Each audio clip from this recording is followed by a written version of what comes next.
This is the Urusov Gambit. This is Prince Sergei Simonovich Urusov. This is Russia. This is the Order of St. George. Wow. This is the Crimean War. Prince Urusov fought in the Crimean War and was awarded the Order of St. George for bravery. During the war, he became best buds with Leo Tolstoy, but Tolstoy left the church and became an anarchist, and Urusov wasn't down with it, so their bromance ended. After the war, Urusov was a bit bored, so he dedicated his life to chess and managed to become the second strongest Russian chess player of the time. According to EloChess.ca, a website that attempts to track the strength of players throughout history before the modern Elo system, Prince Urusov peaked around 1858 and was unofficially the 12th strongest player in the world at one point. Hey everybody, this is Jonathan Schrantz, and in this video we're going to be taking a look at the history of one of the most interesting openings of all time, the Urusov Gambit. And at least in my mind, one of the things that is actually the most interesting about this opening is that it actually took 132 years to develop opening theory, even just a couple of moves. So that's what we're going to be exploring. We're going to be checking out 3 different games, some of the earliest Urusovs on record. And before we get into it, if you guys do like these kinds of history lessons, please make sure you subscribe to the channel, and let me know down below in the comments, are there any other openings that you would like to know a little bit more about. And with all of that in mind, let's actually jump over to a board and take a look at exactly what I'm talking about here.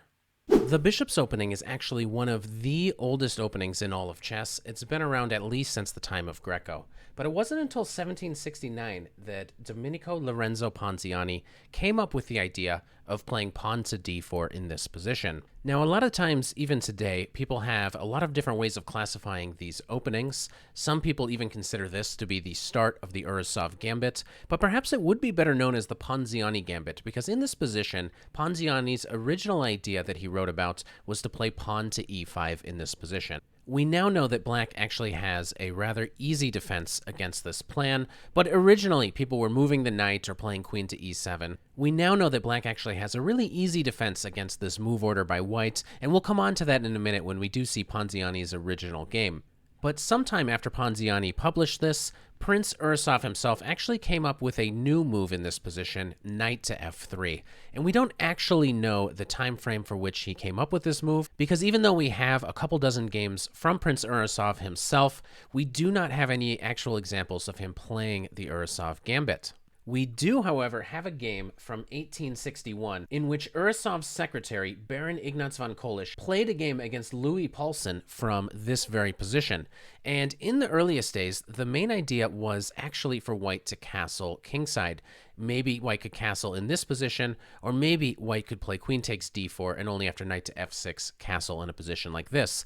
This was the original idea, and white does seem to have a little bit of compensation in these positions for the pawn. But 30 years later, in 1891, Hermann Keidansky actually defeated Emanuel Lasker with a slightly different plan. His idea was to play knight to c3, bishop to g5, and get castled on the queen side.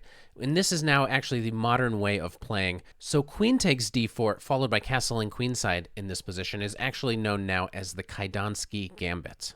And we will check out some of these games now, starting with the Ponziani game from 1769. So Ponziani is actually one of these guys that wore quite a lot of hats back in the day. Not only was he an excellent chess player for the time, he was also a law professor, he was a priest, he did quite a lot of things. Probably most famously, though, at least for the chess community, he is well known for being a theoretician. He has a lot of opening ideas that he published himself, the most famous, of course, being the Ponziani opening. But right now, we are going to take a look at an absolute crushing victory by Ponziani out of the Bishop's opening, where he got to play his own move, d4 in this. And this is the true Ponziani, the original Ponziani Gambit. So after taking, white did decide to play e5. This was his main idea of this opening. Nowadays, we know that this is actually very bad. Here and in a whole lot of different bishop openings, in a lot of different variations of the bishop's opening, whenever you have this bishop on c4 and white plays pawn to e5, there's a very easy defensive move that's almost automatic for black, pawn to d5. However, for a while, people were playing all sorts of different stuff. They were retreating, they were playing queen to e7, but if they just know about playing pawn to d5, black is going to end up with an excellent position. And just looking at a couple moves, it becomes obvious why. If we do decide to take en passant, this is probably one of white's worst options. This just allows black to develop rapidly This simply doesn't help the white cause whatsoever. And especially without a knight on c6, you can imagine a lot of different lines of the bishop's opening where maybe the knight was on f3, this guy was on c6. Here, this would make sense because we would have something to pin. But in this position, bishop to b5 simply won't be working out for white.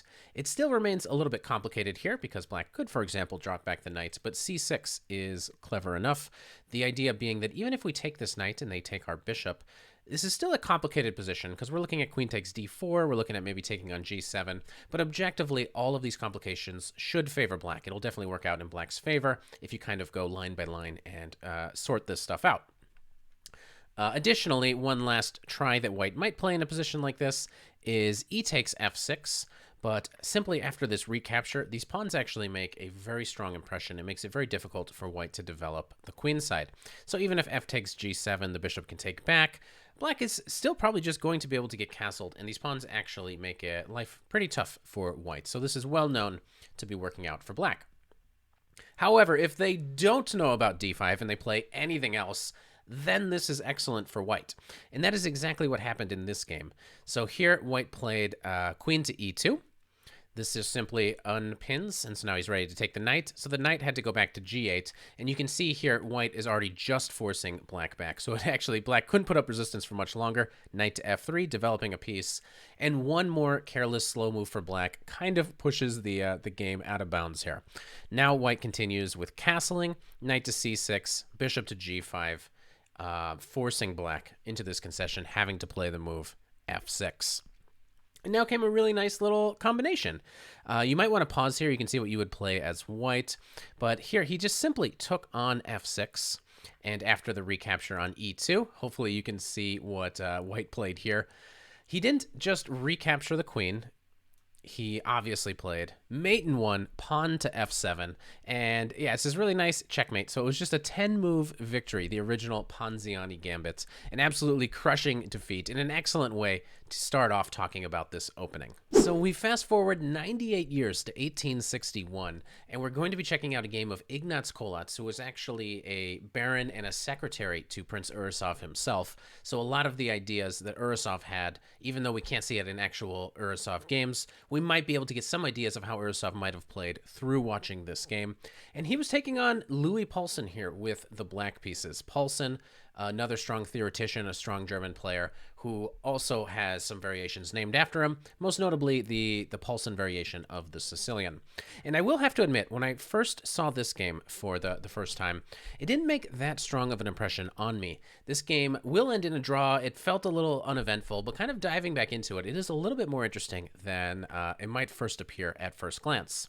Now, in this game, as we've kind of discussed, queen takes d4, which is the modern move, was played, but after knight to f6, white decides to castle on the king side. And white might have a little bit of compensation for the pawn, but there's certainly something that feels a lot stronger about in this position, trying to castle on the queen side and bring the rooks into the center as fast as possible. Okay, he decides to go on the king side, and now comes pawn to d5. If black is able to play a move like this, and it does appear that black is, this usually is the correct idea. So the bishop decided to drop back, bishop to e7, and now comes bishop to g5. And this is what white needs to do. White needs to develop as quickly as possible. Black decides to get castled, knight to c3.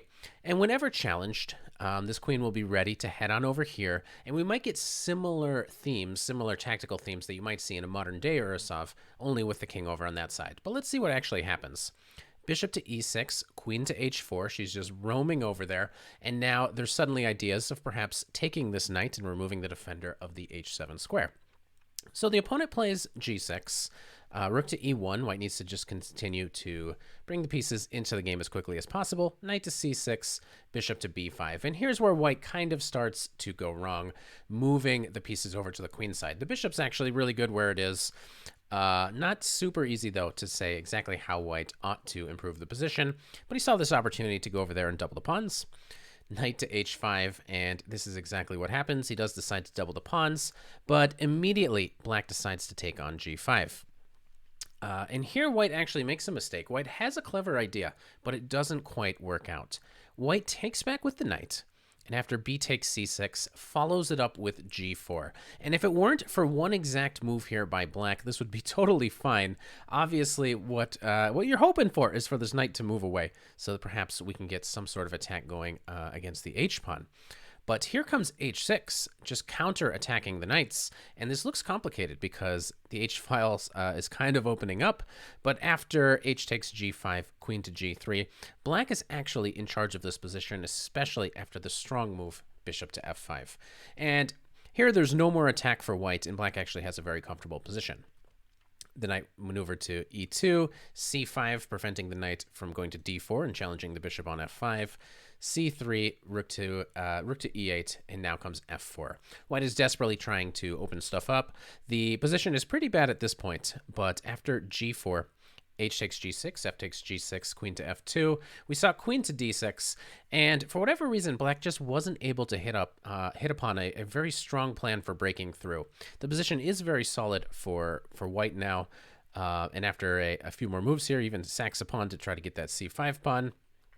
Some stuff got traded off, and while black maybe could have continued to play here, both players actually agreed to a draw in this position. So this was the original, what we can actually truly call an Urusov Gambit. It was with knight to f3, but it didn't have the modern feel that you might expect. So we're now actually going to jump over to a game in which white decides to castle queenside, and we're going to notice a tremendous difference. So now the year is 1891, and we're going to be checking out a game between Hermann Keidansky and Emanuel Lasker. And this one is going to be absolutely crazy. And Keidansky actually has some openings named after him. They're a little bit rarer, but he does have an opening named after him in the two knights variation. And of course, Emanuel Lasker, who this was actually 3 years before he became world champion, was one of the most dominant players in the world. He was the longest reigning world champion, 27 years in a row. But this was before Lasker had become a world champ. And we're going to see Keidansky had this very nasty surprise in store for him. This is the truest Urusov that we're going to be seeing here. And in this position, after the knight goes back, bishop to g5. Okay, so we're going to get a true Urusov Gambit where white is trying to castle on the queen side and is going to play for sort of an all-out attack. And here white definitely has a lot of compensation and a lot of potential to attack. So the pawn here is very justified. And after d6, he just continues, and we can see rook h to e1. This is 100% what white is just trying to achieve. For the pawn, he has developed all of the pieces. And at some point, we'll consider attacking ideas. Like now, we always have to be looking for sacrifices on e7. We always have to worry about queens switching over here, pressure on these pawns, and sometimes there's even pawn storms with these guys over here that black will need to be worried about. And meanwhile, black still has to go about the business of getting all of the stuff into the game. Here, knight to c6 was played, so the queen goes over to h4. This is a very logical square, and bishop to f5 was played. This is a very good try by black, because otherwise white was just thinking of playing bishop to d3, which would force black to make some sort of concessions over on the king side. And here, there's actually a very well-known tactical motif that white could have employed to get a good position here. But in the game, we saw queen to f4, the first kind of weird move, moving the queen again. The queen's already on an absolutely amazing square. And the idea that white could have chosen is to play rook takes e7. And this is a good sacrifice because either way, black takes, there's going to be running into a few issues, and it has to do with the fact that we have so much pressure on f6. So, for example, taking with the queen actually is just losing for black. The point is we can now gather some pressure on the knight. Stronger than immediately jumping in here is to play rook to e1, kicking the queen away. And she has to decide if she stays connected to the knight so that white doesn't smash on f6, you're going to be allowing knight to d5. And whenever black gets these kinds of things, it's going to be just dreadful for black because we're just threatening to take this one of two different ways, smashing open the king position, and we should have a raging attack here as white. So what would need to happen back in this position is you would need to take with the knight, although this, of course, allows us to take on f6. And after you take back, we can take back with the queen. We've sacked in exchange here. We've only gotten a piece and a pawn, but the attack should be strong enough. We're also pinning this knight down to the bishop, so if the knight does want to move away, this bishop will have to move somewhere first. And white should be able to get some sort of attack. Maybe you can throw these pawns, something like h4, h5, into the position. Still complicated, still very much room. Both players need to play very accurately from here, but usually these attacks favor white. Okay, back to the game. Queen to f4, the first kind of irregular move by white. The bishop went back, and now comes g4. And what really impresses me about this game is something kind of amazing. So right now we're focused on the king side as white, as we probably should be. But let's just check out what happens after the knight goes to the rim. Knight to a5, bishop to d3, queen to d7. We see this interesting idea. The attention starts to turn towards the other side of the board. After bishop takes f6, knight to d5. We have lots of pressure on the f6 square. So the bishop is basically forced to retreat. Okay, bishop to f5. After this exchange, we get the open g file. So everything is kind of set up. It looks like white is aimed over at the king side. But now comes f6, h4, b5. And surprisingly enough, b5 actually weakens. It softens a lot of squares on the queen side that remarkably white will gain access to. Knight to d4, knight to c4, queen to e4. We're just sort of really eyeing this square, but we're also lining the queen up on this diagonal. So after the rook went to c8, now comes a very impressive move. So here you may want to pause. I think there's actually a lot of good moves for white. So if you pause and you come up with a good move that wasn't played, chances are it's still a very good move. But white decides to play knight to c6. This is a very interesting idea, just filling the hole on the queen side. Black doesn't have that light squared bishop anymore, and obviously he's not going to fall for taking, in which case he would be just running directly into a double check, winning a queen here. So instead, Black decides to centralize, knight to e5, but now just knight takes a7, and he has this remarkable idea that after rook to a8, here is where you can find it. White only has one good move here. But obviously, having gone this far, he had foreseen what he was going to play here. So you can pause. You can definitely try to find this one. White plays a really nice move in this position. Knight to b6. So this is a revealed attack on the rook. It's also a double attack, attacking the queen and the rook. So the queen is attacked, so simply we have to take this knight, allowing white to win the exchange. And here now white is winning. He's up a sufficient amount of material. The game continued. Queen takes f5, queen to d5 check. And now he just simply took on d6, played king to b1, and this is where Emanuel Lasker had to resign. So this was the first win for the Urusov. And it's the first time somebody had decided to castle on the queen side, and that is why this opening is so famous today. So that's the history of the Urusov Gambit. I hope you guys did enjoy it. This is personally one of my absolute favorite openings, so I was just really happy to share a little bit of the history in some of the earliest games with you guys. Again, if you like this, let me know by commenting. Let me know what else you guys would like to see the history of. Give it a huge like. Maybe subscribe to the channel. All of that would be awesome. And I'll see you guys for another video. Wow.